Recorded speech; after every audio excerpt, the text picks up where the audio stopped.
When you're looking at a generator, the first thing that makes me pause is the fear of getting a piece of equipment that sounds good on paper but ends up being a mismatch for the way you actually live. You picture a power outage, a fridge that's about to go warm, a sump pump that could flood the basement, and you wonder whether the unit you're about to spend money on will actually keep those things running without turning your driveway into a construction zone. That hesitation is real, and that's why I'm taking the time to walk through the Westinghouse 9500 peak watt dual-fuel portable generator the way a homeowner would before clicking buy. Link is in the description if you want to check the product details on Amazon. First, let's set the stage for what this generator is trying to solve. It's marketed as a whole home backup that can run on either gasoline or propane, comes with a remote electric start, and is ready for a transfer switch. Those are the headline promises that matter when you're trying to keep lights on, a freezer cold, and a well pump running while the grid is down. The real question is whether those promises translate into day-to-day reliability without turning the purchase into a headache. Who actually benefits from a machine of this size? If you own a single-family home in a region that experiences winter storms, summer hurricanes, or any kind of grid instability, the 7,500 rated watts on gasoline, or 6,750 on propane, give you enough headroom to power essential circuits, your refrigerator, a few lights, a sump pump, and even a small electric heater or central air fan.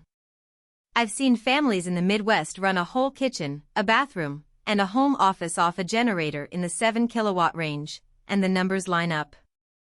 The dual fuel capability adds a layer of peace of mind. You can keep a propane tank on hand for the months when gasoline prices spike, or you can tap the gasoline tank in the garage if you're already stocked.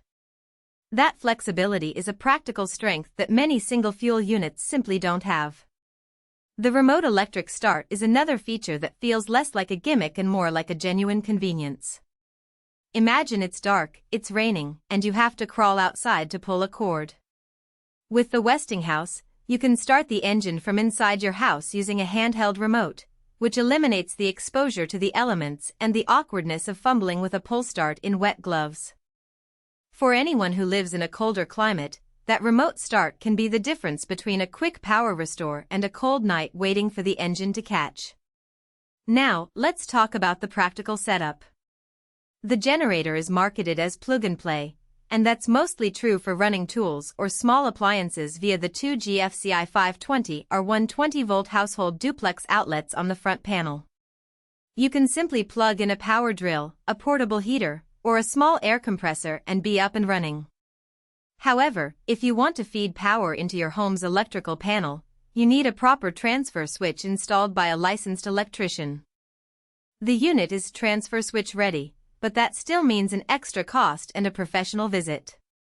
If you're not comfortable with that additional step, you might end up using the generator only for outdoor or garage applications, which defeats the whole home backup goal for many buyers. Weight and portability are also worth mentioning. The engine is a 420 cubic centimeters Westinghouse 4-stroke OHV, which gives you the power you need, but the housing and fuel tank bring the unit up to roughly 200 pounds. It's not something you want to carry upstairs every time you need it. The wheels are sturdy, and you can roll it onto a concrete pad or a metal deck, but moving it from the garage to the front of the house during an emergency still requires a bit of muscle. If you're a renter who can't store a heavy machine or a homeowner with a small shed, the size could become a hidden trade-off. Fuel consumption is another real-world factor. At half load on gasoline, the generator will sip around 0.8 gallons per hour. At full load, that climbs to roughly 1.6 gallons per hour. Propane usage is similar in terms of energy output, but you'll need to keep an appropriately sized tank, and the cost per hour can add up during a prolonged outage. The dual fuel option is a strength only if you have the infrastructure to store both fuels safely. If you're planning to rely on just one fuel source, you might be better off with a dedicated gasoline or propane unit that has a larger tank integrated. Noise is often an overlooked concern until you actually run the machine. The Westinghouse engine is fairly standard for its class, and you can expect a decibel level in the low 80s at full load. That's comparable to a lawnmower and will be noticeable if you live close to neighbors or have a bedroom window open. It's not a whisper-quiet solution, so if you need a generator for a camping trip where silence is prized, you'll